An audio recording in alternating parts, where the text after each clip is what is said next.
S'il y a un Camerounais dont le nom est connu, et les prouesses footballistiques reconnues de la plupart des habitants du globe terrestre, c'est bel et bien celui de l'actuel président de la Fédération camerounaise de football. Sa stature, son altruisme, sa connaissance du football et son abondante moisson ont largement contribué à faire de Samuel Eto'o-Fils la personnalité préférée des Africains. Point de fait, on en arrive à la conclusion qu'il est un influenceur, dans le sens réel du terme, eu égard à sa position privilégiée qu'il occupe dans le Gotha du football mondial. Au moment des turbulences, dont les glissements répétés de dates s'apparentaient à une délocalisation de la 33e édition du tournoi de foot continental, c'est un efficace Samuel Eto'o-Fils qui contribuera à sceller l'organisation par la Confédération africaine de football de la Coupe d'Afrique des Nations chez lui en terre camerounaise. Il a Samuel Eto'o-Fils à maintes reprises valorisé l'image du Cameroun à l'extérieur des frontières nationales. Sa fondation n'étant pas en marge, a permis à de nombreux talentueux footballeurs d'exporter leur talent et d'arborer la tunique des lions indomptables du Cameroun. Certains d'ailleurs en ce moment, dont l'excellent portier ambidextre André Onana entre autres, font le beau temps de la sélection nationale du Cameroun, dont on ne rappellera jamais assez la qualification héroïque à la prochaine Coupe du Monde de football,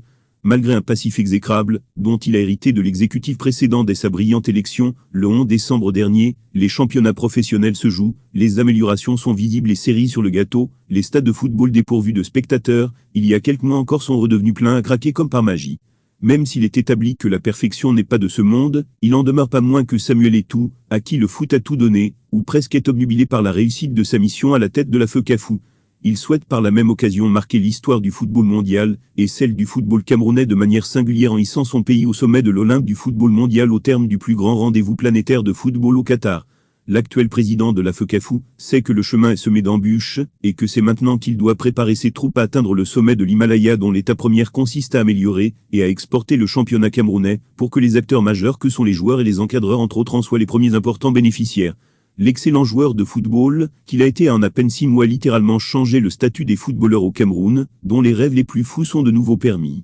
Samuel Eto'o-Fils ne s'appartient plus encore moins à sa nation qu'il chérit tant, son aura, sa stature et son expertise avérée, ont fait de lui un citoyen du monde, j'en veux pour preuve les multiples sollicitations, dont il fait l'objet sur le continent et même en dehors, les décideurs, les dirigeants et les gouvernants, la liste est loin d'être exhaustive, ayant compris l'importance d'avoir Samuel Eto'o-Fils à leur côté. Attitude messianique me direz-vous? Probablement.